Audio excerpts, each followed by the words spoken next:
Sveiki, šiandien trumpai pristatysiu tokią puikią Canvos galimybę, tai yra paketo kūrimas, kai įsivaizduokime, mes turime sertifikatą ir mums reikia 20 kopijų, tai nesvarbu ar 20, ar 50, ar 100, ir kad mums nereiktų eiti kiekvieną Canvos puslapį ir įrašinėti vardo ir pavardės, mes galime pasinaudoti paketo kūrimu.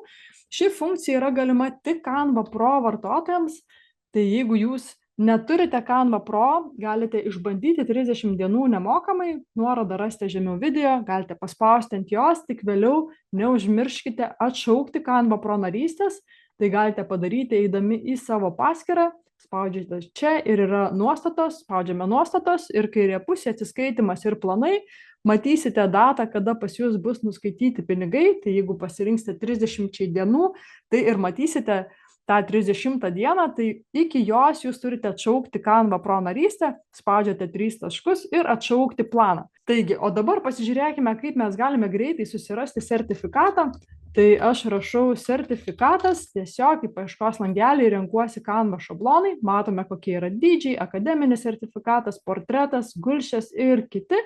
Tai įsivaizduokime, kad man reikia gulsčio ir greitai pasirinksiu bet kokį, kadangi dabar esu Canva Pro, tai galiu rinktis, koks tik man patinka, spaudžiu ant sertifikato, galime pasirinkti dydį, ar mums reikės A5 ar A4, gerai, tegul bus A4 ir spaudžiame tinkinti šį šabloną. Tai greitai surašome savo tekstus, kad tai yra sertifikatas ir kitą tekstą. Nereikalingą tekstą galime ištrinti.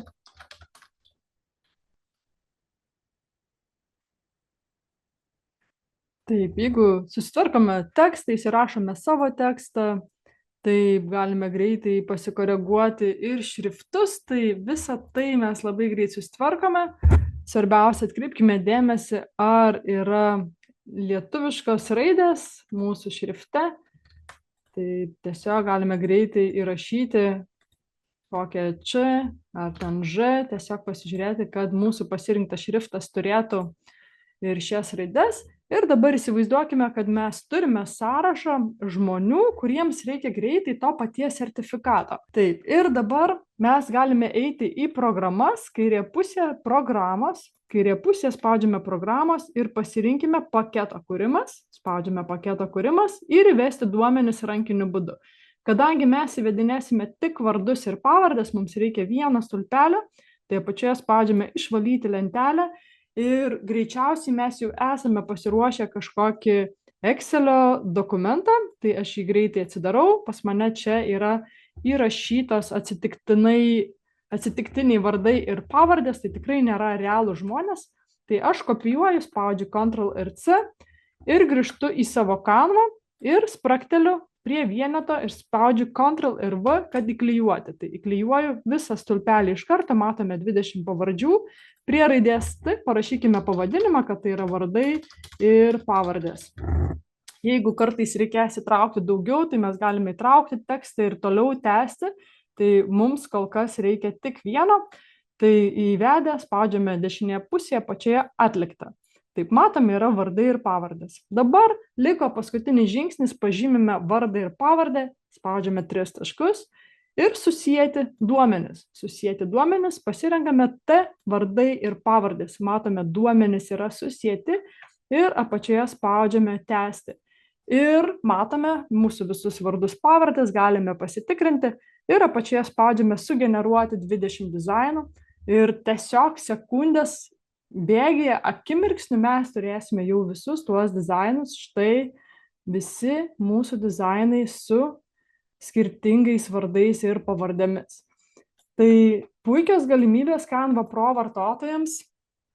Ir jeigu jūs norėtumėte sužinoti daugiau, parašiau išskirtinį kursą Canva Pro galimybės. Čia matysite daug funkcijų, ką gali daryti Canva Pro vartotojai. Tai tikrai kursas įrašytas išsamei ir su visokiausiais pavyzdžiais.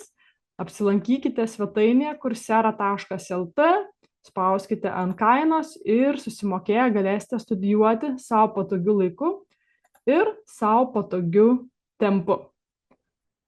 Žinoma, svetainėje jūs rasite ne tik Canva Pro mokymus, bet rasite labai daug įvairių Canva mokymų, kuriuos taip pat galite pasirinkti ir studijuoti. Jeigu turite klausimų, rašykite man indrevel@gmail.com.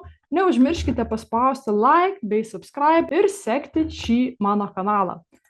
Ir priminsiu, jeigu nežinote, kaip atsisiųsti, tai spauskite Canvoje dešinėje pusėje viršuje dalintis, toliau pasirinkite atsisiųsti, nurodykite, kokio failo tipo jums reikia. Jeigu jums reikia PDF, pasirinkite PDF, nurodykite, kuriuos puslapius, pasirinku visi puslapiai, atlikta ir atsisiųsti. Ir PDF dokumentas su visais puslapiais įkris į jūsų atsisiuntimų aplanką. Tai tiek trumpai apie Canva ir sakau jums iki.